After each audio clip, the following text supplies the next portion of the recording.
right, going to show everybody the awesomeness of this Metallica box set. This is definitely, I'm going to do a series of these kind of things where I'm going to bring a lot of the box set cool stuff that I own that I think is really awesome, and I'm going to share it with you. This is the Injustice for All box set. So Metallica has released 4 of these. They released Justice, Master of Puppets, Ride the Lightning, and Kill 'Em All.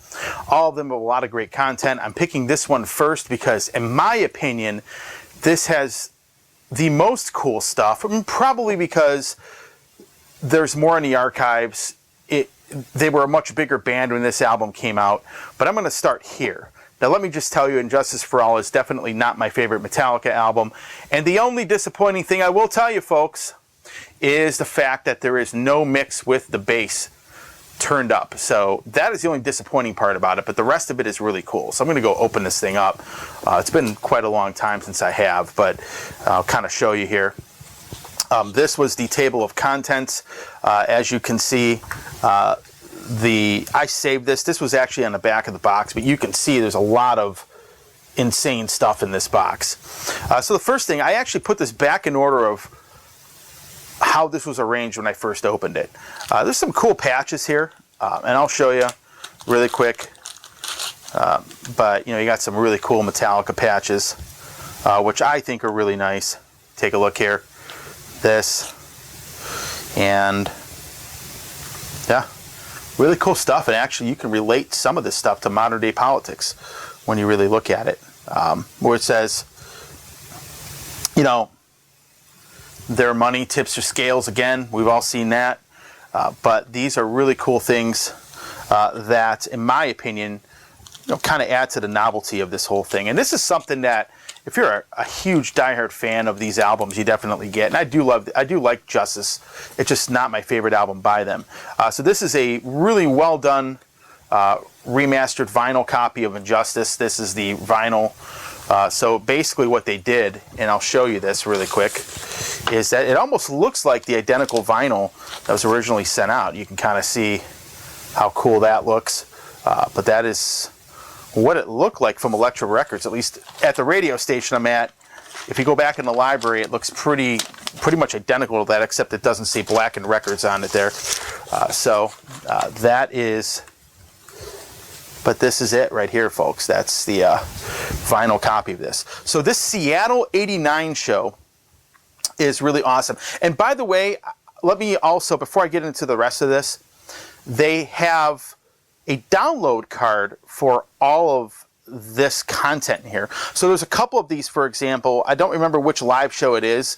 I believe it's this one where there is, I don't think there's a CD version of it, but there is a download of it. But that little download card is typically inside of the sleeve. But this is this really is an amazing show, and actually this thing sounds pretty awesome. So this was actually probably my favorite part of the set. And then you get into here. So this is what your download card would be. There's a little code on the back of that. This is a little 10-inch picture disc going here. So this is the 1 single, and you got a live version of Seek and Destroy on the back of that, if you can see it. This is an all-access pass, or at least a replica of one. So I think that was kind of funny. They had a Captain Crunch, and again, I was too young really at the time to really notice this, but you can see they put like a set list and everything on the back there. I don't know if this was originally on their backstage passes, but that was a cool thing. So you got this little folder, or a little comic book type thing in here. It's actually a folder, and you have a lot of cool stuff. So if you check this folder out, there's like handwritten lyrics for like Black, and obviously this is not the original. This is a copy that they did, but it's like one of those little Trapper Keeper folders. But they got written lyrics down on 8x11 legal pad paper, basically, almost, and cool stuff like that. Kind of adds to the novelty of the whole thing. You got some graffiti there, and yeah, this is a cool little novelty here. This is kind of like a lithograph that was in there. You kind of check that out. And this is one of the coolest aspects of this, before I get into all the CDs and stuff that are in here. But this book, a lot of really cool stuff. So there's a lot of, I mean, this thing's pretty high up there as far as not only is the quality of the pages in here, but this thing's probably, you know, it's over 100 pages. So it's a hardbound book, basically. And what you see is you have,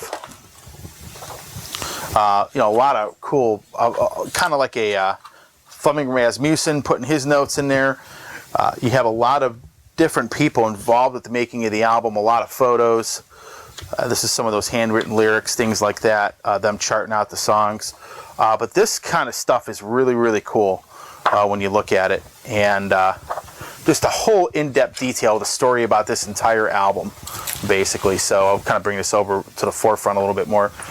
So really, really cool stuff. There's so many people that were involved with the band, that were involved with the making of this album. Other musicians who love the album. There's some little forward here with Sammy Hagar. You know, things like that. You know, hanging out with Van Halen. I mean, a lot. It's almost like a scrapbook once you get towards the end of this. But just so many cool things. A lot of press photos. You name it, it's in this book. This book is actually really cool. I probably spent a good few days actually looking and reading through this. And here are the CDs. So there's a lot of insane stuff in here. So I'll start with this section of it, which, you know, some of these are hard to get out. But basically, this is the remastered version of the album, you know, right here. Bunch of demos. So in here, you got demos. This has got some interviews right here. That's included in there. There's a couple CDs in each of those. You have this. Rough mixes from the vault. There's some interesting versions of these songs in here. Live at Long Beach Arena, 1988. This is actually a pretty interesting live record, live release in here. So you have that. And then you go, I'm gonna move this over a little bit, go to some of these. So live at the Hammersmith Odeon, actually not a bad show. And a Shoreline Amphitheater, another live release there. And some of these quality-wise are really great. Some of them are okay. Some of them are not so great. It depends on the release. I know in like the Ride the Lightning version of this, there's a lot of like soundboard recording stuff that's okay, but not on the par as, say, some of the live stuff that's in here. And then you have Live at the Troubadour. You have Live at the Stone Ballroom, and then you got some more interviews on here. So just to kind of show you what's in these boxes, these are really cool things.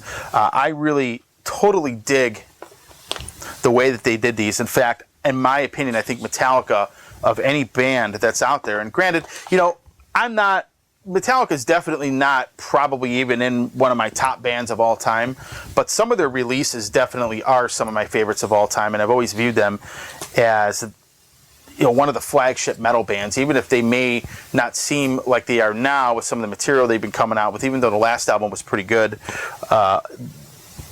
Definitely still one of those bands out there that, you know, did help shape the metal scene, and this is definitely one of the more influential albums that was ever put out. So with that said, I'm gonna conclude it here, and this is the Metallica and Justice for All box set.